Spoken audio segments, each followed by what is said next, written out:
உன் வார்த்தைகள் கேட்கப்பட்டது என்று வேதவசனம் சொல்லுகிறது.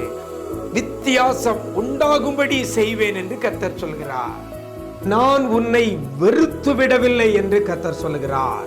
இன்றைக்கு கர்த்தர் நமக்கு தருகிற ஒரு வார்த்தை வார்த்தை வார்த்தை கர்த்தர் உங்களுக்காக யுத்தம் பண்ணுவார், யுத்தம் பண்ணுவார், யுத்தம் பண்ணுவார்.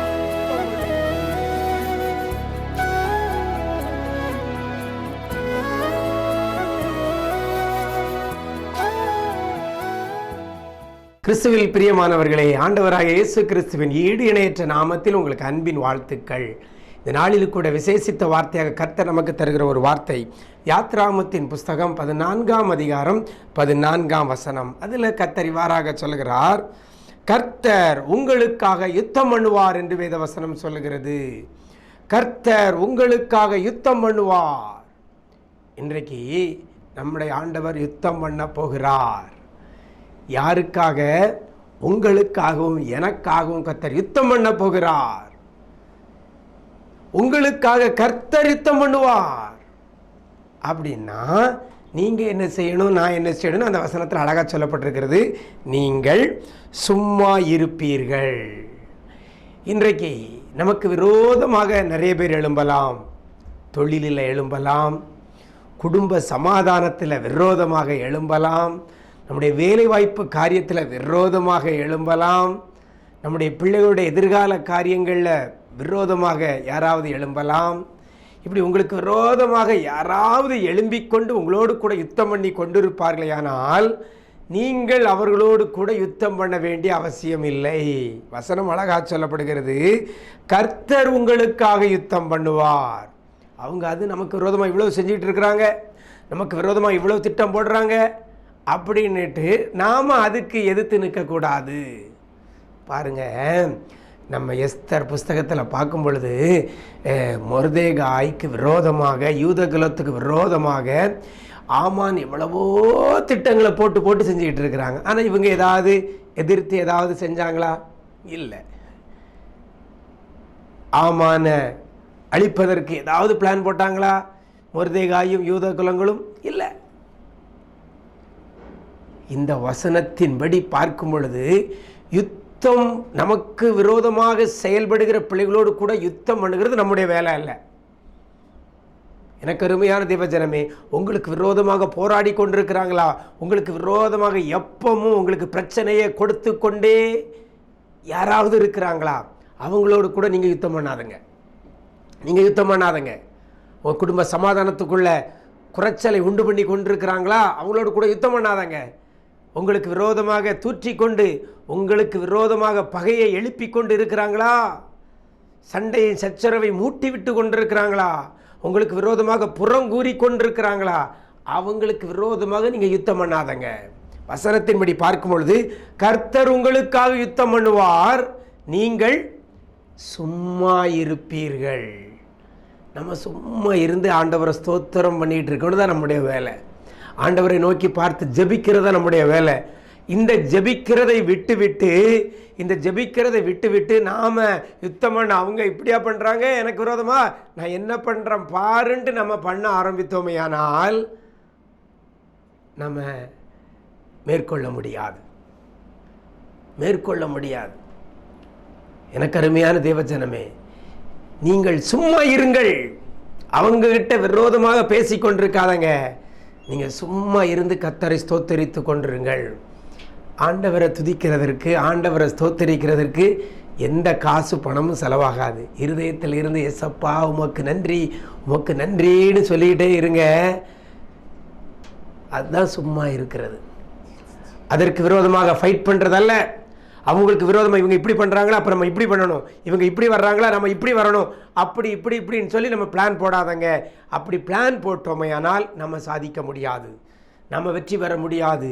இந்த வசனத்தின்படி பார்க்கும்போது நாம் சும்மா இருந்தால் உங்களுக்காகவும் எனக்காகவும் கர்த்தர் யுத்தம் பண்ணுவார். கர்த்தர் எந்த காயை எப்படி நகர்த்தணுமோ அவருக்கு தெரியும். யோசபாத்துக்கு சொல்லும் பொழுது இந்த யுத்தம் உங்களுடையதல்ல, இந்த யுத்தம் கர்த்தருடையது என்று சொல்லி கர்த்தருடைய வார்த்தை வந்ததல்லவா? இன்னைக்கு ஐயோ எனக்கு விரோதமாக வர்றாங்களே, எனக்கு விரோதமாக இவ்வளோ திட்டம் போடுறாங்களே, நீங்கள் சும்மா இருப்பீங்கன்னா இந்த யுத்தம் உங்களுடையதல்ல, இது கர்த்தருடையது. அவர் செய்வார், அவர் நியாயம் செய்வார். மோசே ஜனங்களை பார்த்து அழகா சொல்கிறார், கர்த்தர் உங்களுக்காக யுத்தம் பண்ணுவார். இந்த நாளிலும் கூட உங்களுக்கு விரோதமாக போராடி கொண்டிருக்கவங்களுக்கு விரோதமாக நீங்கள் செயல்படாதங்க. நீங்கள் மௌனமாயிருந்து சும்மா இருந்து ஆண்டவரை துதித்து கொண்டிருங்கள். கர்த்தர் உங்களுக்காக யுத்தம் பண்ணுவார், கர்த்தர் உங்களுக்காக யுத்தம் பண்ணுவார். அநேகருடைய வாழ்க்கையில் இதை நீங்கள் பார்த்துருப்பீங்க. நீங்கள் யுத்தம் பண்ண ஆரம்பிச்சிங்கன்னா கர்த்தருக்கு சும்மா இருப்பார். இந்த வசனத்தின்படி பார்க்கும் பொழுது நான் சொல்கிறேன், நான் நிறைய காரியங்களை பார்த்துருக்கிறேன், அதனால் சொல்கிறேன், கர்த்தர் உங்களுக்காக யுத்தம் பண்ண வேண்டுமானால் நீங்கள் சும்மா இருக்க வேண்டும். உங்களுக்கு விரோதமாக எழும்புகிறவங்க, உங்களுக்கு விரோதமாக யுத்தம் பண்ண வர்றவங்க கிட்ட நீங்கள் யுத்தத்துக்கு போனீங்கன்னா கர்த்தர் சும்மா இருப்பார். அப்படியே உல்டாவாக நடக்கும். நீங்கள் சும்மா இருந்தால் கர்த்தர் உங்களுக்காக யுத்தம் பண்ணுவார். நீங்கள் அவர்களுக்கு விரோதமாக யுத்தம் பண்ண ஆரம்பிச்சிங்கன்னா கர்த்தர் சும்மா இருப்பார். எனக்கு அருமையான தேவ ஜனமே, என்ன பண்ண போகிறீங்க? நீங்கள் சும்மா இருக்க போகிறீங்களா, இல்லை கர்த்தர் சும்மா இருக்கணுமா? நீங்கள் யுத்தம் பண்ண போகிறீங்களா, கர்த்தர் உங்களுக்காக யுத்தம் பண்ணணுமா? கர்த்தர் யுத்தத்தில் வல்லவர் என்று வேதவசனம் சொல்கிறது. அவர் யுத்தத்தில் வல்லவர். அவர் யுத்தம் பண்ணுனா அது வெற்றியாக முடியும். நாம் யுத்தம் பண்ணுனா, நாம் போராடினா அது தோல்வியில் முடிகிறதுக்கு வாய்ப்பு நிறைய உண்டு. அதனால தான் கர்த்தர் சொன்னதை மோசே அழகாக சொல்ல, நீங்கள் சும்மா இருப்பீர்கள், சும்மா இருங்கள், கர்த்தர் உங்களுக்காக யுத்தம் பண்ணுவார். நீங்கள் இன்னைக்கு சும்மா இருந்து ஆண்டவரை துதித்து கொண்டிருங்கள், கர்த்தர் உங்களுக்காக யுத்தம் பண்ணுவார். உங்களோடு கூட போராடினவர்களை நீங்கள் தேடியும் பார்க்க மாட்டீங்க. உங்களுக்கு விரோதமாக எழும்புற எல்லா மந்திர சக்திகள், உங்களுக்கு விரோதமாக எழும்புற எல்லா திட்டங்கள், சதி திட்டங்கள், மாய வலைகள், மரண கட்டுகள், குளிபறித்து கொண்டு காரியங்கள் எல்லாவற்றிலையும் கர்த்தர் உங்களுக்காக யுத்தம் பண்ணுவார். நீங்கள் சும்மா இருந்த ஆண்டவரை துதித்து கொண்டிருங்கள். உடைய வாழ்க்கையில் ஜெயத்தை, வெற்றியை நீங்கள் காணலாம். நாம் ஜெபிப்போமா? எங்களை நேசிக்கிற அன்பு நிறைந்த ஆண்டவரே, இந்த ஆசீர்வதிக்கப்பட்ட இந்த நல்ல நாளில் கூட நம்முடைய சமூகத்தில் வருகிறோம். இந்த நாளில் கூட எங்களுக்கு ஒரு நல்ல ஒரு வார்த்தையை கொடுத்திருக்கிறீங்க. கர்த்தர் உங்களுக்காக யுத்தம் பண்ணுவார், கர்த்தர் உங்களுக்காக யுத்தம் பண்ணுவார். ஆண்டவரே, எங்களுக்கு விரோதமாக செயல்படுகிற பிள்ளைகளுக்கு விரோதமாக செயல்படுகிற தொழிலில், கையின் பிரயாசத்தில், பிள்ளைகளுடைய எதிர்கால வாழ்க்கையில், வேலை பார்க்கிற இடத்துல, குடும்பத்துக்குள்ள, இன்னும் என்னென்ன காரியங்களில் பிள்ளைகளுக்கு விரோதமாக மற்றவர்கள் செயல்படுறாங்களோ, பிள்ளைகளோடு கூட யுத்தம் பண்ணி கொண்டிருக்கிறாங்களோ, பிள்ளைகளோடு கூட போராடி கொண்டிருக்கிறாங்களோ, பிள்ளைகளோடு கூட சண்டைகளை, சச்சரவுகளை ஏற்படுத்தி கொண்டிருக்கிறாங்களோ, அப்படிப்பட்ட பிள்ளைகளோடு கூட கர்த்தர் யுத்தம் பண்ணுவீராக. பிள்ளைகள் சும்மா இருந்து ஜெயத்தை பெற்றுக்கொள்ள நீங்க உதவி செய்யுங்க. யார் யார் இந்த வார்த்தையின்படி சும்மா இருந்து கர்த்தரை துதித்து கொண்டிருக்கிறாங்களோ, அப்படிப்பட்ட பிள்ளைகளுக்கு என் ஆண்டவர் யுத்தத்தை நடத்தி என் ஆண்டவர் ஜெயத்தை கொடுக்க போறதற்காக நன்றி செலுத்துகிறோம்.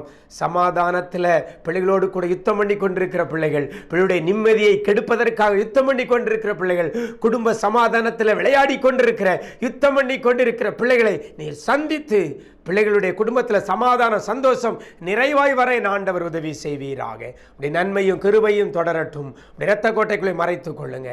இயேசுவின் மூலம் ஜெபிக்கிறோம் நல்ல பிதாவே, ஆமேன், ஆமேன். பிரியமானவர்களே, சும்மா இருங்க, சும்மா இருந்து கர்த்தரை துதித்துக் கொண்டிருங்கள். உங்களுக்காக கர்த்தர் யுத்தம் பண்ணுவார். God bless you.